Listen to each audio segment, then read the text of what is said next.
So, not gonna lie, bit of a weird start to today's video.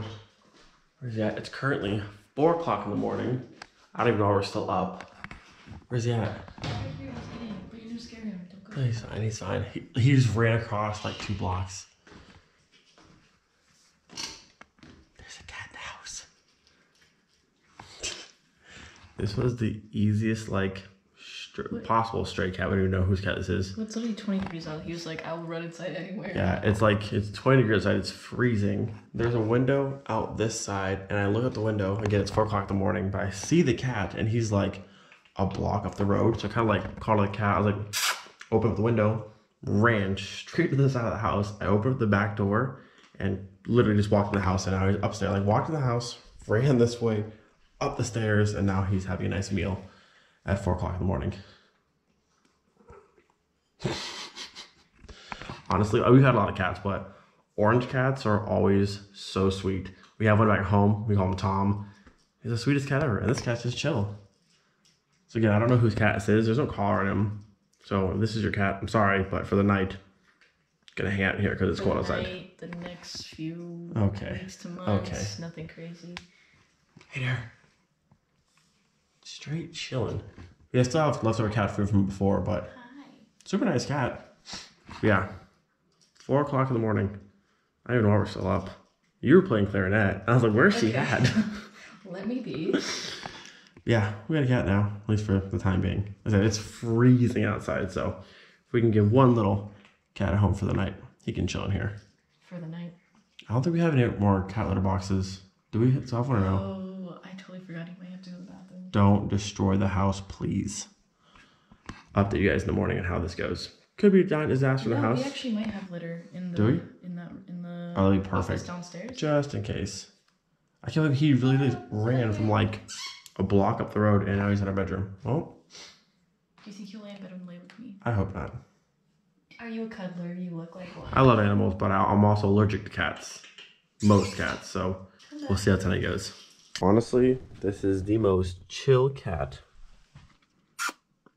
The most chill cat I've ever seen. Also, sunny, 50 degrees. It was 20 degrees last night, and now we're up to 50, which is awesome. So, we have work to do today. I'll catch you later, bud. So, first order of business for today, the booster. Let's go back in, and look how nice this thing came out. I love this color. I want to paint everything this color. Not gonna lie, I almost painted this black, but I think paint matched was definitely the move. Oh yeah, she's looking good. Definitely the move. You know, even though this car is not done, I'm super proud of this thing. And I'm just glad we had to save this car in general, because when I found this car, if you don't know, it was in the back of the junkyard, already been drained, number on the car, ready to be crushed. And we got to save it, which is just, it's cool. Super cool. I love cars with cool stories. And this one was literally on death row, and we got to bring her back, which is awesome. Like I said, the car's not done yet, but I'm proud of it. And I'm actually kind of glad it's taken longer to do than I originally thought, because now I'm going to take my time, do all the things I want to, try and do it as right as possible. And by the time it's ready to run, it'll be hopefully back to nice weather, because I don't want to drive this car on salty roads, but I'm proud of this thing. It's been a long time coming, but I'm proud of this thing. All right, let's get up in here. Let's get to the back of our booster. I have the hardware somewhere. These ones right here. We'll get her bolted up, and our booster shall be done. All right, easy enough. Our brake booster is all bolted up and good to go. I didn't pop it back into the pedal just yet, because when I put the gas pedal in, having this up like this is a bit more room versus having it down here. So for now, we'll leave it unclipped to the back of the pedal, but once the gas pedal's in, just push down, pop back out of the rod, and this section over here will be done. Then we have the fuse box to do, and then after that, I cannot be down here anymore, because I hate it down here. So at the current moment, I don't have a gas pedal yet to put in the car, so right now the bracket can stay out, but while we're down here, I might as well just handle this, and I'm pretty sure the fuse box is back here, I hope. Fuse box. Here's in the trunk. Oh, no, there it is. Whew, I lost it. We're good. Okay, here is our factory fuse box, and now we'll go through and do all the fun. I'll plug everything. Like I said before, everything fits into one spot, and key thing, this little right tab right here, it clicks in. So when it's in place like this, you can't put anything in or take it back out. Make sure you pop it to the side like so. It shifts this entire centerpiece. You can see, shifts it over like this. That way it allows the tab to actually come out. So make sure, don't forget, pop the tab over.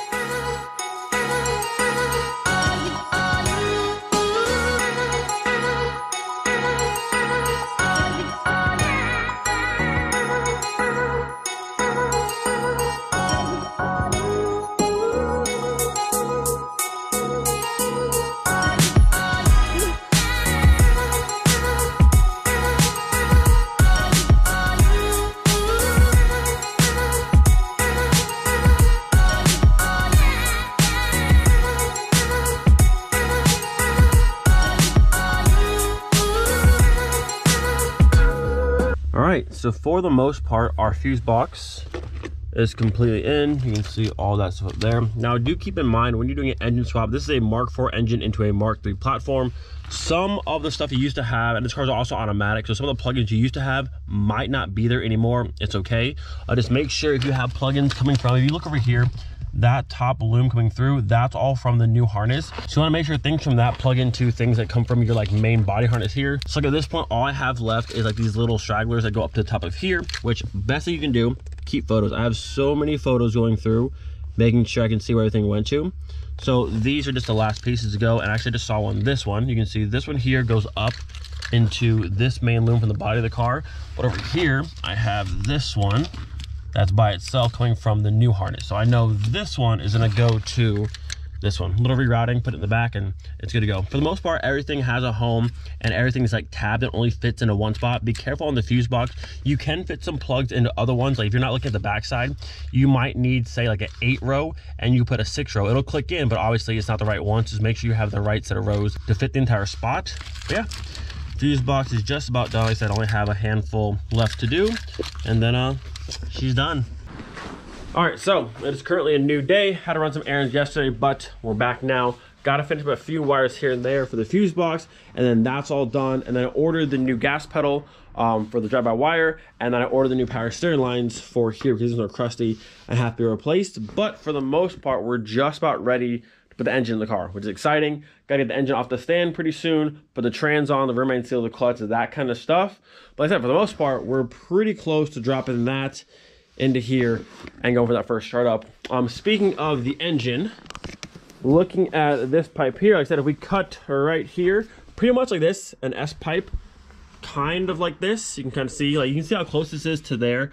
But if we cut it right here and put like a little S pipe like this, for the most part, that'll go just like that. Maybe not quite as aggressive an angle, but to get it like maybe more to this area here, but that should work no problem to meet up with the little pancake pipe and go under and connect everything up. So this should be good. So I need to go through and cut this. Someone did say that if I got the Seat Ibiza Cupra, I think 6N2 or 6N, one of them, whatever car that has the Mark III subframe and the Seat that had the 1.8T, there's a pipe that comes off that one that goes right around the Mark III mount that fits perfectly, but I can't seem to find it. So if a link to that, let me know, but I can't seem to find that exact charge pipe. So if I can't find that, not a big deal. Like I said, a little cut right here, little S pipe over, and it should be completely good to go, and that's taken care of. But hopefully very soon, as soon as my parts show up, engine in the bay, which is exciting, which is very exciting. Also, I have these big metal plates I found at work I'm going to put on the floor and hopefully make going from here to there much easier. It's not very far, but as you guys seen before, moving an engine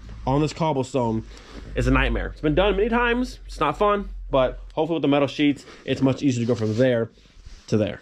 Also over here, we have our new brake master cylinder. Nice black, clean that up. That'll sit right over there.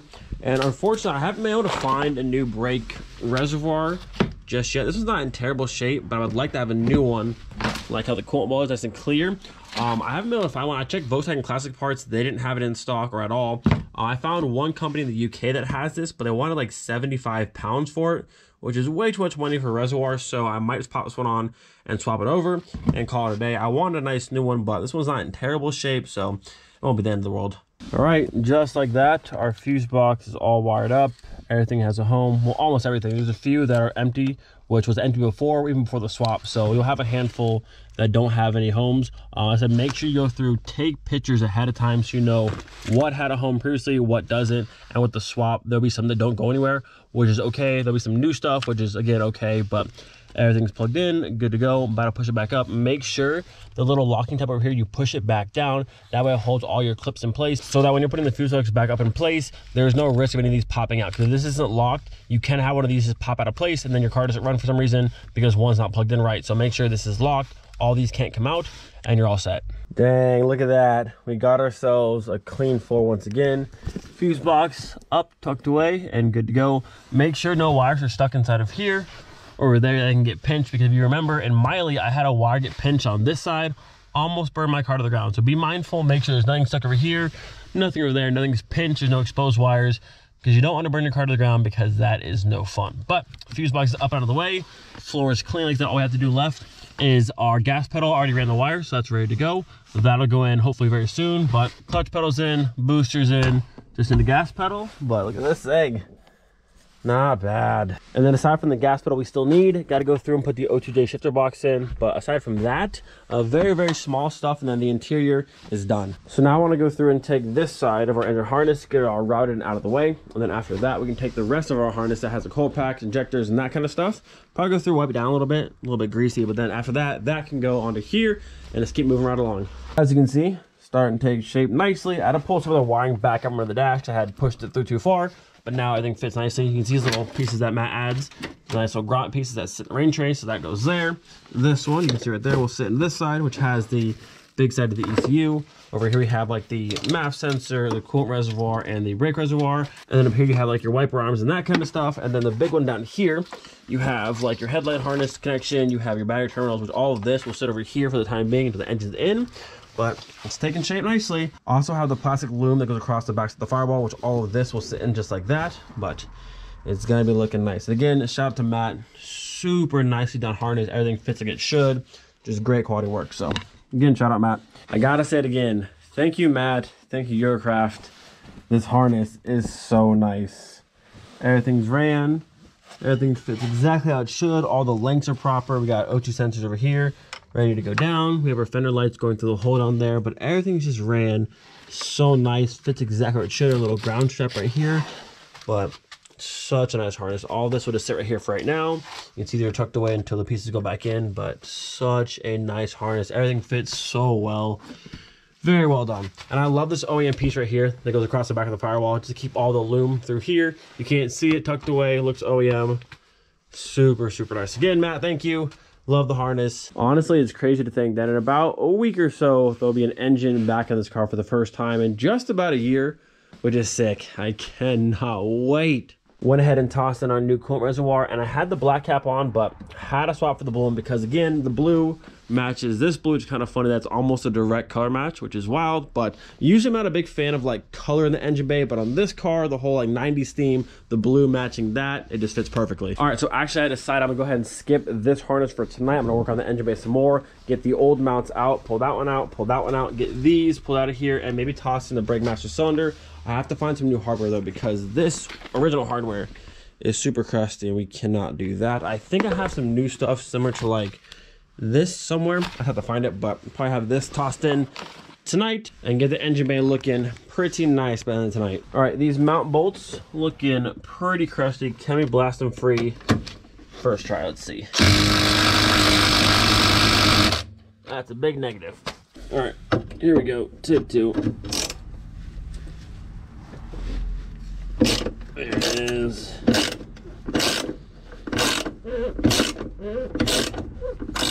This one broke free. I'm gonna blast them out after this.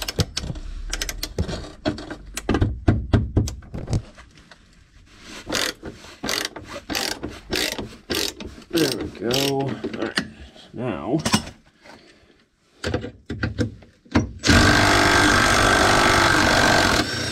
there's our first one.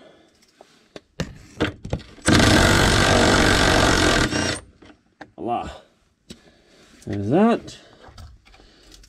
No more mount. Goodbye. Yeah, that's what I thought.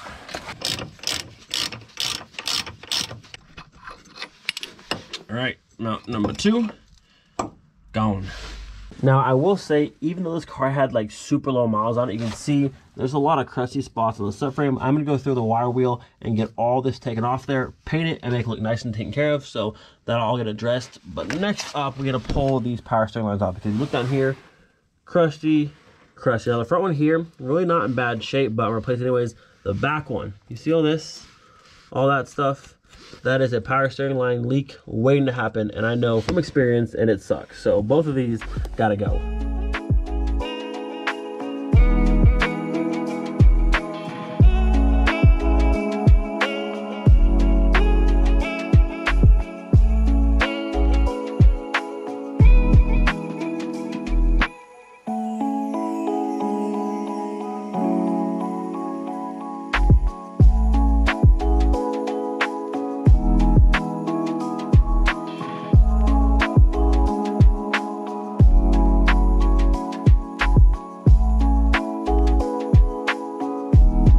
we are nearly there.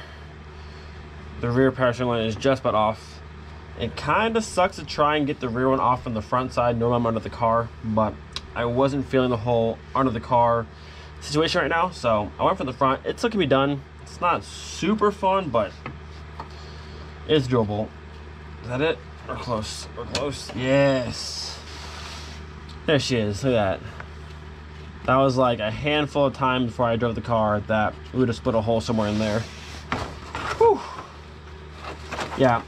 That, I mean, it sucks to do from the front side, but it's still much easier to do now with no engine in the car than versus have to do it later. So always go through, take care of your power steering lines, because a crack one of these, one, it soaks your whole engine bay and power steering fluid, which really, really sucks. And two, it just makes a huge mess, and might as well replace it while you have the chance. So those are both out. That's good to go. We're gonna toss in the master, and then we are probably done for tonight. So the master is kind of in. I thought I had new hardware that would fit this, but I do not. I'll have to get some, but at least this is kind of just set in place. But the nice fresh black with the paint match booster, not a bad touch. So with that, I think we'll end today's video right here. It's also Valentine's Day, so I don't want to spend all my time in the garage, but we definitely made some great progress on the car. Under the dash is nearly done, minus the gas pedal. We got out here, all this is just kind of waiting, but that's all tucked away and ran through. This is back in, booster's back in, master's back in, old power steering lines are out, old mounts are out. She's coming along nicely, and it's crazy to think that actually very soon the 118 will be in the car and we can go for our first startup. Again, the car's taken much longer than I anticipated. It's about a year in total so far, but hey, I'm still super proud of the car and I cannot wait for the first startup. Hope you guys enjoyed today's video. Do not forget, be thankful for every single day. We'll see you guys next time. Peace.